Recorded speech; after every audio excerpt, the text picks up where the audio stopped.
अली की फरारी पर डबल इनाम।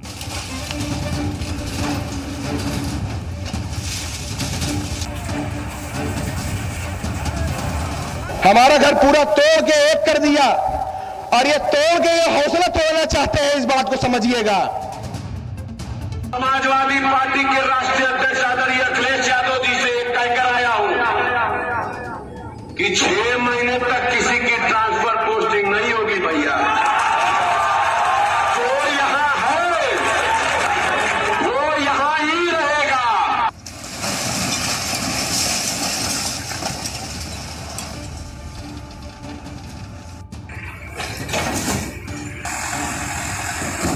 किसी गरीब की संपत्ति पर, किसी व्यापारी की संपत्ति पर कोई माफिया और कोई पेशेवर अपना जबरन कब्जा करने का दुस्साहस नहीं कर सकता, और अगर करेगा तो सरकार का बुलडोजर भी खड़ा रहता है। तत्काल उसकी छाती पर बुलडोजर भी चलेगा। ललका ब्रिगेड में मचा कोहराम। क्या अखिलेश यादव मुस्लिम चेहरों को नजरअंदाज कर रहे हैं? मुसलमान बेचैन है, मुस्लिम लीडरान अब समाजवादी पार्टी छोड़ने के लिए तैयार। वैकल्पिक तौर पर हमने 2 पार्टियों का नाम सुझाया है, इन्हीं में किसी का इंतखाब कर सकते हैं। जेल वाले चच्चा पर टूटा जलजला।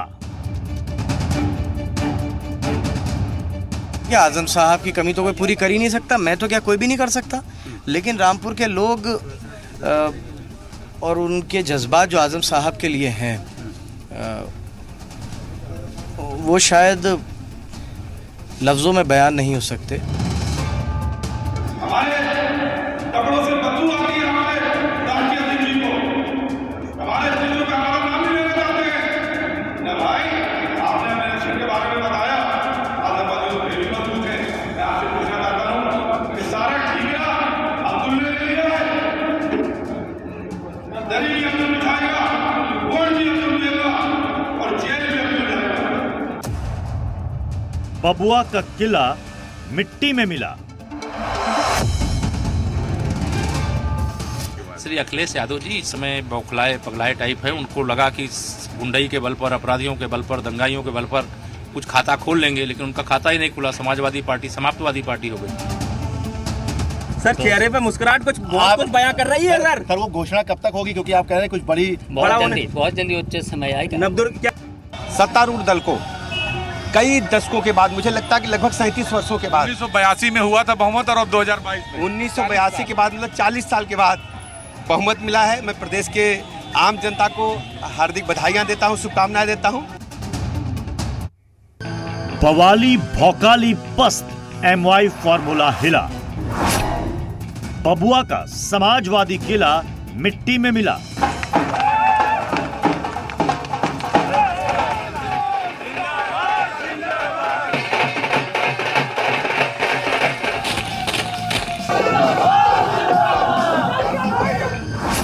यूपी चुनाव में मिली प्रचंड जीत के महीने भर के अंदर योगी बाबा ने समाजवादी बबुआ की पार्टी की चूल्हे हिलाकर रख दी।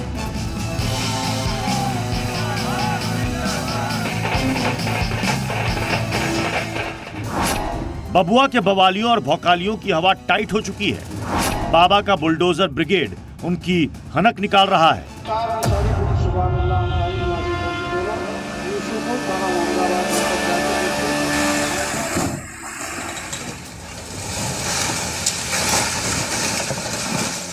तो समाजवादी पार्टी के राष्ट्रीय अध्यक्ष आदरणीय अखिलेश यादव जी से कहकर आया हूं कि 6 महीने तक किसी की ट्रांसफर पोस्टिंग नहीं होगी भैया।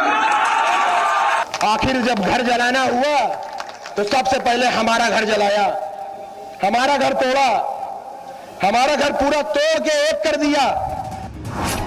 यूपी के दोनों सदनों में योगी सरकार के बहुमत से अखिलेश खेमे की बोलती बंद है। समाजवादी सियासत बिखरती दिख रही है। इस पे अभी मुझे कुछ नहीं कहना है, बस इतना जानते हैं, देखिए बहुत जल्दी उचित समय आने वाला है। सर चेहरे पे मुस्कुराहट कुछ बहुत कुछ बयां कर रही है सर। और बबुआ की चुप्पी ने पार्टी के अंदर बगावत की ऐसी चिंगारी भड़का दी है जिसकी लपेट में आकर समाजवादी सियासत की बुनियाद कहा जाने वाला MY फार्मूला खाक हो रहा है।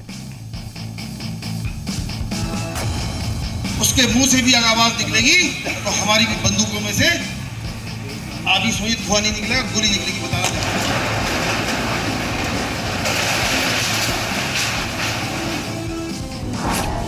रही सही कसर उन मजहबी मौलानाओं की बोली पूरी कर रही है जिनके इशारे पर चुनाव में समाजवादी झोली मुस्लिम वोटों से भर जाया करती थी। तमाम मुस्लिम मसाइल पर अखिलेश यादव खामोश हैं, इसलिए मुसलमान बेचैन हैं। मुस्लिम लीडरान अब समाजवादी पार्टी छोड़ने के लिए तैयार। विचार करें, गौर व फिक्र करें कि कौन सी बेहतर है पार्टी हमारे लिए।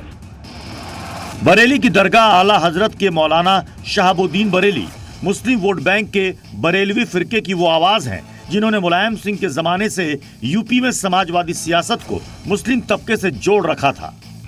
इनका बयान बता रहा है कि अखिलेश यादव का MY फार्मूला फेल हो चुका है और यूपी के मुसलमानों को अखिलेश में कोई उम्मीद नहीं दिख रही है।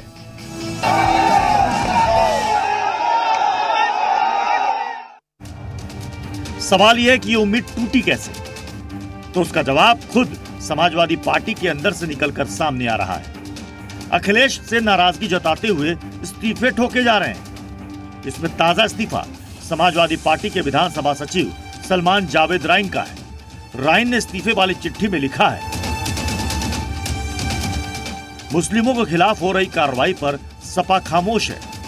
आजम खान, नाहिद हसन और शहजील इस्लाम पर अखिलेश यादव खामोश है। जो कायर नेता अपने विधायकों के लिए आवाज नहीं उठा सकता, वो आम कार्यकर्ता के लिए क्या आवाज उठाएगा। सवाल तो ये है कि क्या समाजवादी पार्टी के तुष्टीकरण की सियासत के ताबूत में आखिरी कील क्या मुसलमान ही ठोकेंगे। और सवाल ये भी है कि यूपी का मुस्लिम वोट समाजवादी खेमे से खिसका तो किधर जाएगा। अखिलेश यादव के घर पर आकर कोई नारा नहीं लगाता कि अखिलेश कब्रिस्तान या पाकिस्तान के नारे सुनना हमारे मुकद्दर में लिखा हुआ है। अखिलेश यादव के घर पर आकर कोई पत्थर नहीं फेंकता, मेरे घर पर आकर पत्थर फेंकता है। अखिलेश यादव जेल को नहीं जाएंगे, जेल को जाना हमारा मुकद्दर बना दिया गया। अखिलेश यादव का एनकाउंटर नहीं होगा, एनकाउंटर मेरा है। 2022 के चुनाव में यूपी का मुस्लिम वोट बैंक हैदराबादी भाईजान ओवैसी की मौजूदगी को दरकिनार कर समाजवादी पार्टी के साथ एकजुट रहा, तो इसलिए रहा क्योंकि उन्हें उम्मीद थी कि अखिलेश अपनी सियासत बचाने के लिए इस बार मुसलमानों को तरजीह देंगे। लेकिन महीने भर में ही बबुआ की बेपरवाही उन्हें खटक गई। उन्हें समझ में आ गया कि बाबा ब्रिगेड के गरजते बुलडोजर का सामना करने की जगह अखिलेश दुबक कर बैठ गए और आजम खान की रिहाई का मसला भी बबुआ नहीं उठाने वाले।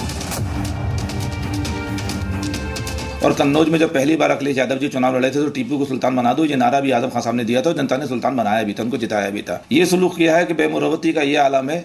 2.5 साल से जेल में रहने के बाद अखिलेश यादव जी महज एक बार आजम खान साहब से मिलने जेल में गए हैं।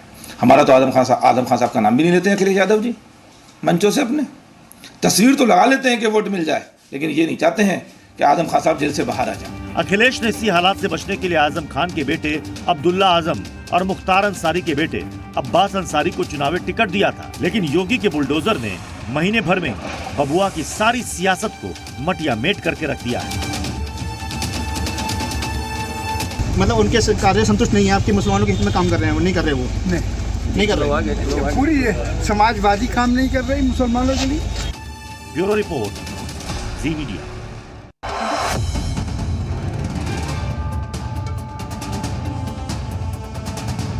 इनके ऊपर तो झूठे मुकदमे लगे। भैंस चोरी का मुकदमा है, बकरी चोरी का मुकदमा है। बकरी चोरी में फंस गए जेल वाले चच्चा। पेड़ चोरी का भी मुकदमा है, भैंस चोरी का मुकदमा है, बकरी चोरी का मुकदमा है। बबुआ की चुप्पी से खफा आजम देंगे गच्चा। क्या आजम साहब की कमी तो कोई पूरी कर ही नहीं सकता, मैं तो क्या कोई भी नहीं कर सकता। हमारे कपड़ों से बदबू आती है हमारे राष्ट्रीय अध्यक्ष जी को। वैकल्पिक तौर पर हमने 2 पार्टियों का नाम सुझाया है, इन्हीं में किसी का इंतखाब कर सकते हैं। बाबा का बुलडोजर तोड़े बबुआ का घर। देखिए बहुत जल्दी उचित समय आने वाला है। कहावत है, आग पड़ोसी के घर लगती है तो आंच अपने घर में भी आती है। आजम चच्चा की सल्तनत पर बाबा का बुलडोजर चल रहा है। भैंस चोरी और बकरी चोरी जैसे मुकदमे उन्हें जलील कर रहे हैं, लेकिन सब कुछ देख सुनकर भी बबुआ मुस्कुरा रहे हैं। उनके मुंह से आजम के लिए एक शब्द नहीं निकल रहा। यही चुभन जेल वाले चच्चा का हार्ट ब्रेक कर रही है और वो बेआबरू होकर समाजवाद से निकलने की तैयारी कर रहे हैं। मैं उनसे भी कहूंगा और पहला व्यक्ति होऊंगा कि आजम खान साहब आपको फैसला लें। आजम को लगा था कि 22 में सरकार बदलेगी और टीपू के सुल्तान बनते ही उनका जेलवास खत्म हो जाएगा। भैंस बकरी चोरी जैसे मुकदमों से मुक्ति मिल जाएगी। चुनाव के दौरान रामपुर पहुंचे अखिलेश यादव ने ऐसा भरोसा भी दिलाया था। इनके ऊपर तो झूठे मुकदमे लगे। किताब चोरी का मुकदमा है, शराब की बोतलों का मामले का है, इन पे मुकदमे न जाने कितने मुकदमे हैं। इन्हें तो जेल में रहना पड़ रहा है। इन पे मुकदमे भैंस के, इन्हें जेल में रहना पड़ रहा है। खैर खुदा को कुछ और ही मंजूर था। बबुआ की जगह बाबा आ गए और बुलडोजर फिर से गरजने लगा। जमानत नहीं मिलने का दर्द तो आजम तब भी सह लेते, लेकिन उन्हें गम तो इस बात का है कि बबुआ हाल भी पूछने नहीं आते। बेटे अब्दुल्ला की खोज खबर भी नहीं ले रहे। चुनाव के वक्त रामपुर आए अखिलेश ने आजम और समाजवादी पार्टी का रिश्ता याद दिलाया था। कहा था कि कभी अलग नहीं हो सकते। और जो रिश्ता समाजवादी पार्टी से नेताजी का आदरणीय आजम खान साहब का रहा है, वो ऐसा रिश्ता है जो टूटने वाला नहीं है। और जो रिश्ता विरासत में मिला है, वही रिश्ता हमारा और अब्दुल्ला जी का रहेगा। हमें अब्बा आजम 28 साल से जेल में सड़ रहे हैं। जेल में अब तो उनके कानों में जबरन गायत्री मंत्र और महामृत्युंजय मंत्र भी घुसेड़ा जा रहा है। इससे ज्यादा मानसिक टॉर्चर और क्या हो सकता है। अब्बा की हालत देखकर बेटे अब्दुल्ला का धैर्य जवाब दे रहा है। हम वोट दें, हम दरी बिछाएं, हम जेलों में जाएं, हम सजा पाएं, आप नेता विपक्ष बन जाएं। हमने तो आपको 4 बार मुख्यमंत्री बनाया, आपको और आपके पिताजी को मिला के मैं बार बार कहता हूं, लेकिन आप तो आजम खान साहब को नेता विपक्ष भी नहीं बना सके। अब तो ऐसा लग रहा है कि अखिलेश बबुआ चाहते ही नहीं कि चच्चा बाहर आए। कोई पैरवी भी नहीं कर रहे। खुद विधानसभा में नेता प्रतिपक्ष बनकर बाबा से हाथ मिलाने में लगे हैं और चच्चा बेइज्जती का घूंट पीने को मजबूर हैं। शर्मिंदगी की पराकाष्ठा तो यह है कि बकरी चोरी के मामले में गवाह ने